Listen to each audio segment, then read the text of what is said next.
ইতিহাসে প্রথমবারের মতো আইসল্যান্ডে মশার সন্ধান মিলেছে। মশা মুক্ত দেশ হিসেবে পরিচিত এই উত্তর ইউরোপীয় দ্বীপে এখন দেখা মিলছে এই পোকাটির, যা বিশেষজ্ঞদের মতে জলবায়ু পরিবর্তনের সরাসরি প্রভাব।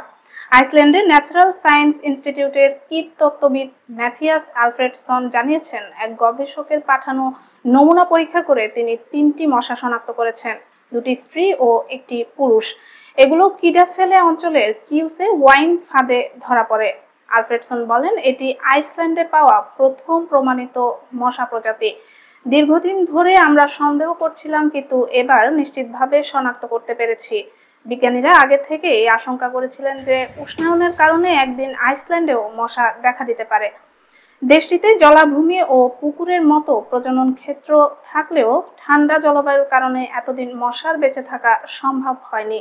কিন্তু সাম্প্রতিক বছরগুলোতে আইসল্যান্ডের তাপমাত্রা দ্রুত বাড়ছে, যা উত্তর গোলার্ধের অন্যান্য অঞ্চলের তুলনায় প্রায় 4 গুণ দ্রুত। গলছে হিমবাহ। দক্ষিণাঞ্চলের উষ্ণ পানির মাছ যেমন ম্যাকারেল এখন নিয়মিতভাবে ধরা পড়ছে আইসল্যান্ডের উপকূলে। বিশেষজ্ঞরা সতর্ক করেছেন, বৈশ্বিক উষ্ণতা বাড়ার সঙ্গে সঙ্গে মশার বিস্তারও ঘটছে বিশ্বজুড়ে।